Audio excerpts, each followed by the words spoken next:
Sometimes it's fun to draw something really big, and what could be better than one of the most shimmery animals around, a fish?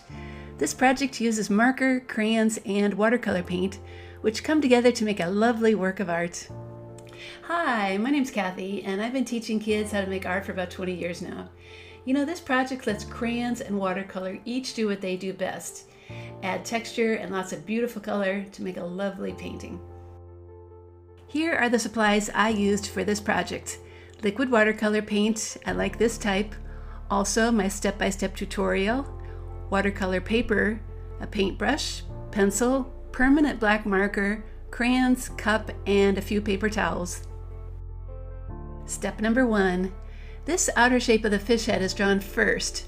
To make sure we make it really big, I'm going to plan first with some marks. I have one on the top of the paper, and then in the middle and the bottom. Place your pencil at the top, draw a straight line to where that nose would be, and then a curve to the bottom.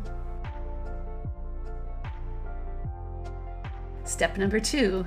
Now for the line that makes what I call the fish face.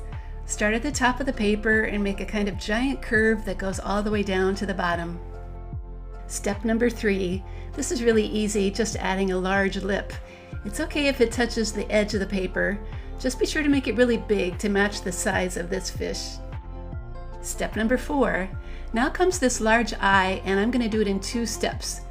First comes the inner circle. Make it big, about the size of a ping pong ball or something.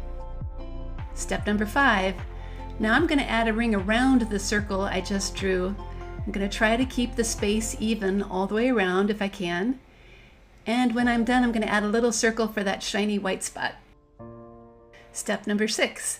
This is an easy one too, just adding a large curve for the part of the gill that shows. It's kind of like a wide C shape.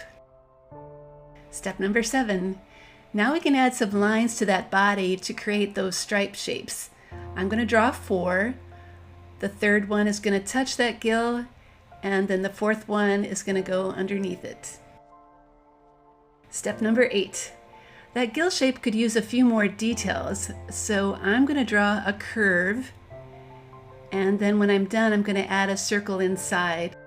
And then a few lines going off to the right will give it a little more texture.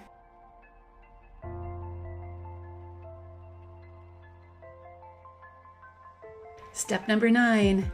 All right, the drawing is done, so it's time to trace everything with a permanent black marker. Do make sure it's permanent so the black color doesn't run when you start to paint. That inside eye shape can be filled in with a black marker, and when I'm done, I'm going to take a moment to erase any extra pencil lines that I see. Okay, it's time to add some texture to our fish drawing. I've picked these 5 colors, and I'm going to start by making some curves with the red crayon. Then come some green curves, and a row of orange ones. I'm going to finish with violet and then blue, but you can of course choose whatever colors you want.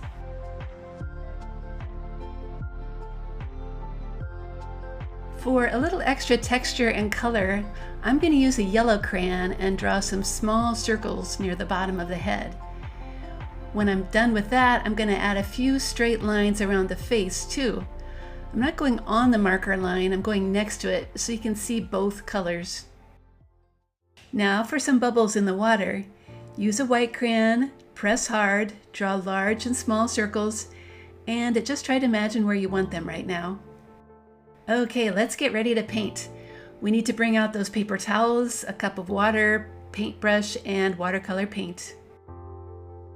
I'm starting with orange for my head and 2 of the stripes and the gill, but you can of course use whatever colors you want.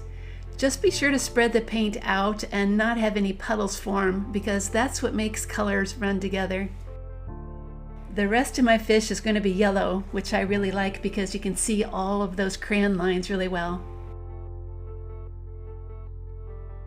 And finally, the water with a pretty blue paint.